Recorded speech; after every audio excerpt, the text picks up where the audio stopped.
Notre invité du jour de Matin Première est le spécialiste des hippodromes de France et d'Europe, Jacques Vautrin. Bonjour. Bonjour Jean-Marc. Vous êtes le manager de l'écurie Bleu Outremer qui détient 4 chevaux dans le haut de la compétition des courses hippiques. C'est tout récent, une aventure toute récente. Comment c'est né ? C'est parti en 2015. C'est une grande aventure, ouais. Très très grande aventure. J'avais constaté il y a quelques années que les propriétaires de l'Outremer, ultramarins, ne pouvaient pas acquérir de chevaux ici en métropole. Pourquoi ? Tout simplement parce que ça coûte trop cher. Vous savez combien ça coûte l'entretien d'un cheval à Chantilly ? Non, c'est 2 000 € par mois environ. Oui, quand même, d'accord. Voilà. Donc, il est quasiment impossible à tout un chacun d'assouvir sa passion quand on a des sommes pareilles à dépenser. C'est la raison pour laquelle il faut se grouper. C'est ce que nous avons fait. Donc, il y a des associés. Nous sommes 11. D'accord. Une grande partie vient de l'Outremer, est en Outre-mer actuellement. Martinique, donc Guadeloupe, des gens qui avaient Réunion. cette volonté de vouloir pouvoir acquérir et monter une écurie, c'était Voilà, ça ? c'est ça. Alors, des passionnés. Des passionnés. Alors l'idée, c'est qu'on se regroupe pour partager tous les coûts. Les bons et les mauvais. Les bons et les mauvais. D'accord. Alors, il y a eu des bons, il y a eu aussi des moins bons. Il faut dire les choses comme elles sont, comme toutes les écuries. Ouais. Dans l'ensemble, ça s'est plutôt bien passé puisque nous avons gagné 3 quintets. Ça, c'est assez extraordinaire. D'accord. Avec 2 chevaux différents. Nous avons commencé en 2015 avec Houteville, qui a gagné un quintet extraordinaire à Longchamp. Longchamp existait encore, n'était pas encore dans l'état où il se trouve actuellement. Il va rouvrir, je vous signale entre parenthèses, en avril. Et puis 2 autres quintets avec un cheval qui s'appelle Calamari. Et ça, c'était en 2016. D'accord. Ça a d'outre-mer, quoi ? Uniquement les investisseurs, des gens qui ont apporté de l'argent ? Oui, effectivement. Ça, ce sont d'abord les investisseurs, mais c'est aussi tout un état d'esprit.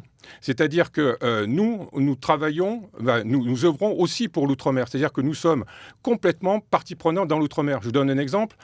Quand il y a eu la catastrophe de Saint-Barthélemy et de Saint-Martin, nous étions là. C'est-à-dire que nous sommes là pour les bons moments, mais aussi pour les peines et les difficultés. Et c'est-à-dire que nous sommes venus, nous avons essayé de venir en aide. Je crois que nous y sommes parvenus d'ailleurs aux sinistrés de Saint-Martin et de Saint-Barth, puisque nous avons organisé une journée de solidarité sur l'hippodrome de Saint-Cloud, qui a rapporté tout de même 20 000 €. Un prix, vous avez fait un prix, qui a rapporté 20 000 €. On a organisé une course spécialement, et ça a donné tout de même de très très bons résultats. 20 000 € plus, je crois, un élan populaire. Alors, cette voix doit rappeler des choses aux auditeurs et téléspectateurs, parce que Jacques Vautrin, c'est quand même une bonne trentaine d'années dans la maison vous me rajeunissez RFO. pas là, c'est J'en très sais dur, rien, mais ça, dur. c'est tant pis pour vous. C'est une bonne trentaine d'années de bons et loyaux services dans ce domaine, des pronostics, principalement. Vous avez été souvent dans... Et donc, en Outre-mer aussi, c'est cette affinité qui est née, c'est comme ça, c'est avec les chevaux qu'est née cette grande affinité avec l'Outre-mer, et aujourd'hui d'une écurie Bleu Outremer. C'est exactement ça. C'est une espèce de fil continu.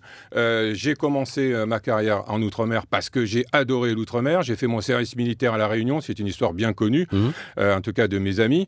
Et ensuite... j'ai continué et j'ai appris à connaître l'Outre-mer, les Outre-mer, parce qu'il faut dire les Outre-mer, c'est effectivement, vous le savez, très diversifié, la Martinique, la Guadeloupe, la Guyane, la Réunion, etc., y compris la Polynésie, où je suis allé l'année dernière encore.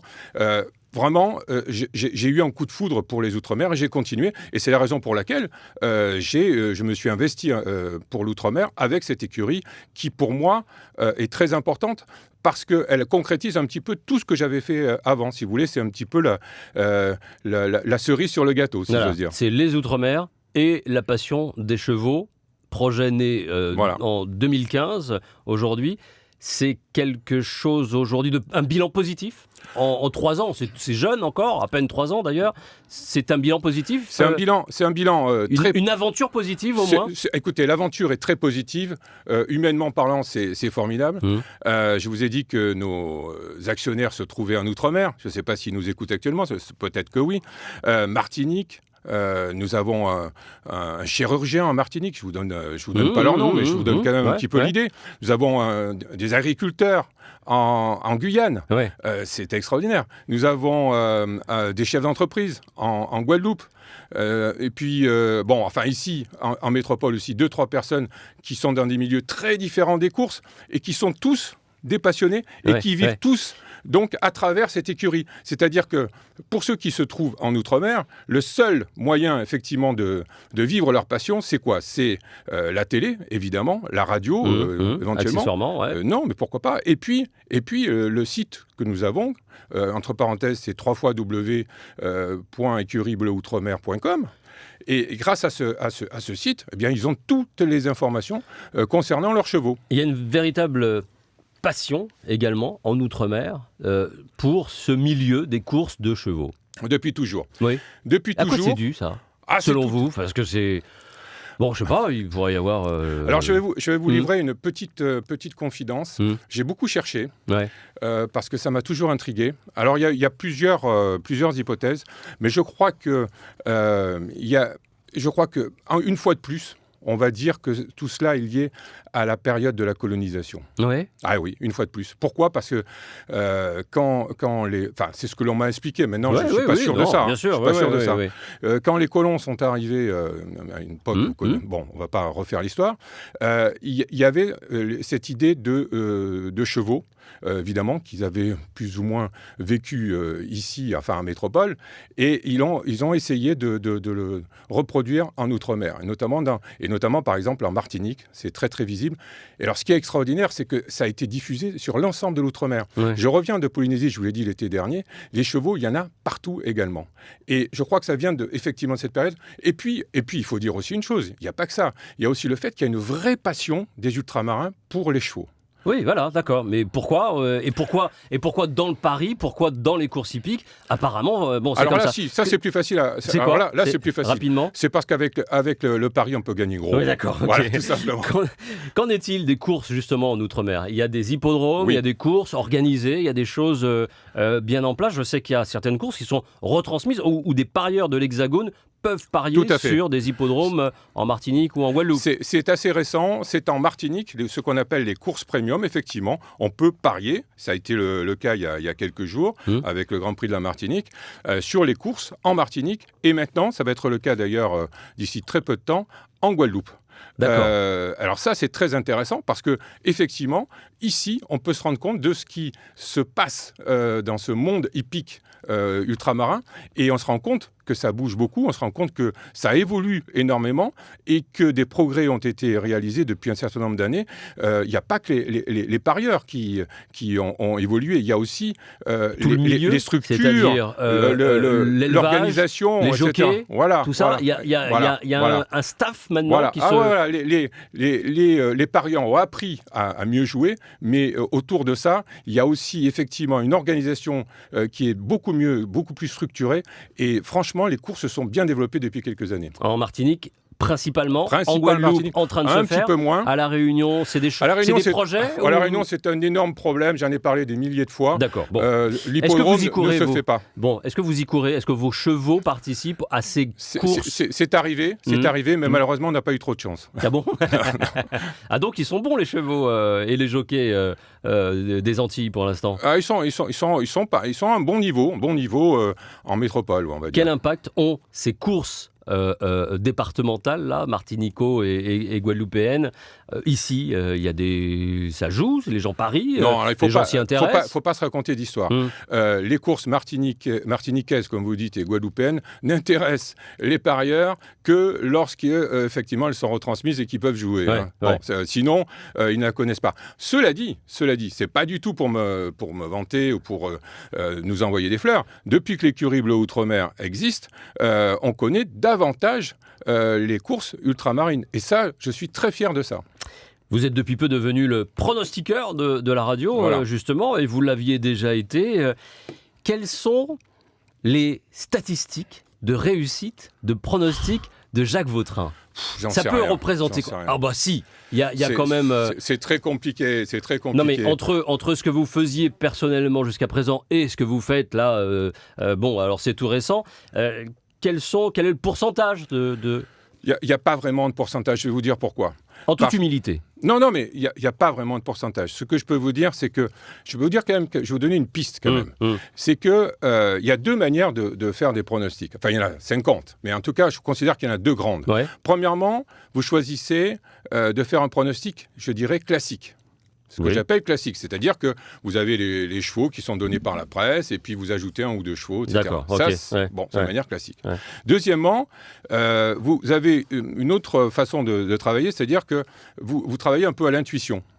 C'est ma manière de travailler. C'est-à-dire que moi, ce que fait la presse, ça m'intéresse, bien sûr. Mais ce n'est pas mon critère de base. Ce qui m'intéresse, moi, c'est ce que je ressens à travers les performances d'un cheval, l'entraîneur, le jockey, la forme, etc. Donc ça veut dire d'être sur place, d'être dans les écuries, d'être sur les hippodromes, d'aller les voir, d'aller les voir s'entraîner aussi, c'est ça ? Absolument, tout ça est lié. Ouais. Et c'est ça qui est important.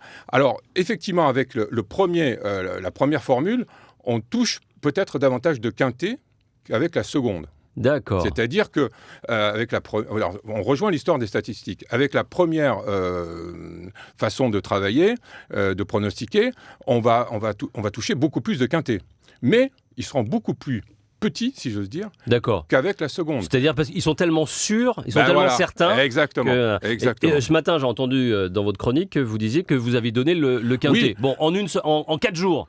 C'est bien comme... Non, parce que moi c'est pas ça qui va me satisfaire. Ça va pas me satisfaire. Ce que je voudrais, c'est donner un gros quintet. Parce que c'est ça qu'ils attendent d'outre-mer. C'est ça le plus difficile. Mais c'est ça qu'ils attendent d'outre-mer. Le reste, ça les intéresse pas. Ouais. Je les connais par cœur, vous savez. Est-ce qu'il y a, avec l'habitude, l'expérience, des fois où vous êtes sûr de gagner ?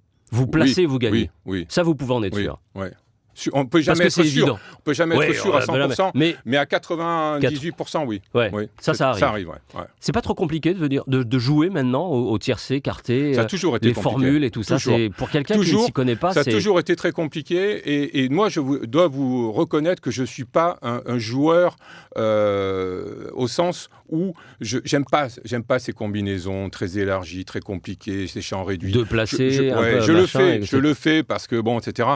Mais c'est pas ça qui m'intéresse, moi. Ce qui m'intéresse, c'est de trouver les bons chevaux. Vous voyez, c'est de me dire, voilà, j'ai trouvé 1 ou 2 ou 3 chevaux. Et d'ailleurs, justement, puisque j'ai l'occasion de m'exprimer ce matin, je peux dire aux auditeurs qu'en général, il faut suivre mes 2 ou 3 premiers chevaux. Parce que ces chevaux-là... Ceux-là, vous les avez étudiés ? Oui, enfin, ça ne marche pas à tous les coups. Ah bah mais non, disons, hier, par exemple, vous parliez de ça, les 4 premiers chevaux étaient à l'arrivée. Voyez, bon. Donc, en tout cas, souvent les 2 ou 3 premiers chevaux. Et souvent même le couplet gagnant. Et je donne encore un dernier conseil. Plutôt que de faire des quintets qui coûtent parfois très très cher, ce serait pas plus mal de faire des couplets et ça va faire plaisir à une de mes amies, des couplets ordre. Ouais, bon là déjà vous m'avez perdu. Bon, mais c'est simple. Ceux qui connaissent, ils verront. Très bien, donc de faire des couplets ordre. Les chevaux, on pourrait en parler des chevaux ? Non ? Oui, les vôtres ? Oui. Les 4 ? Allons-y. Alors qu'est-ce qu'ils valent ? Alors justement, je vais vous parler de Calamari et de Bamba. Ouais. Alors actuellement, ils sont soignés à Beauvoir-sur-Mer, c'est en Vendée, par une jeune femme qui s'appelle Anne-Eva Bourgoin. Je lui fais un peu de pub, mais elle le mérite parce qu'elle est bichonne, elle s'en occupe super bien. Et ils vont revenir en forme dans les prochains mois, parce que prochaine semaine peut-être pas, mais prochains mois. Et j'espère qu'ils vont à nouveau nous faire de super perfs. Et pourquoi pas l'un des deux, un quintet, on ne sait jamais. Vous savez, il faut rêver dans les courses. D'accord. Il va y avoir des Grands Prix là, qui arrivent. Le Grand Prix de Belgique, vous m'avez dit. Grand Prix de Belgique, ça c'est dimanche. C'est dimanche ? C'est ce dimanche-là. C'est ce dimanche, c'est la préparatoire du Grand Prix d'Amérique. Et là, le Grand Prix d'Amérique ? Le Grand Prix d'Amérique, là, c'est l'un des sommets de la saison hippique. Et j'imagine que tous les chevaux ne peuvent pas participer. Il y a une présélection. Bien sûr. Et c'est en fonction des résultats de l'année. Tout à fait. D'accord. Alors, il y a des préparatoires et justement, dimanche, il y a 3 chevaux qui vont se qualifier, avoir leur ticket, comme on dit, pour le Prix d'Amérique, les 3 premiers. Avoir le Grand Prix d'Amérique. Sauf s'ils l'ont déjà, évidemment. Et donc, les pronostics, bien sûr, en direct sur la première. Sans problème. Pour pouvoir, avec Jacques Vautrin, miser bien, miser juste. Vous êtes un passionné de ces hippodromes, des courses, des tiercés. Est-ce que vous jouez autant que vous êtes passionné ? Disons que je joue. Je ne suis pas un très très gros joueur, comme d'autres, au sein de mon écurie. Non, parce que je sais que c'est aussi un sujet tabou. dans ce milieu? Non. Où il y a des joueurs invétérés, non? Non. Alors, il y a de très, très gros joueurs, mais vous savez, c'est une mentalité très française, ça. Ouais. En France, on joue pas. C'est pas bien de jouer, vous savez. Vous allez en Angleterre, vous allez de l'autre côté de la Manche. Là, ça parie à tout va. Tout le monde parie. La reine d'Angleterre parie. Il faut le savoir, vous savez bien. Ouais. Bon, mais nous, on n'a pas le droit, vous savez. D'accord. Faut pas jouer, c'est pas bien, les jeux, etc. Non, je crois qu'il faut, faut se donner des limites. Voilà. Il faut jouer avec ce que l'on peut, avec les moyens dont on dispose. D'accord. Il faut jamais aller au-delà, quoi. Pour espérer gagner énormément. J'ai envie de vous poser la question. Combien maximum avez-vous misé? Oh, je sais pas, mais c'est pas des grosses sommes.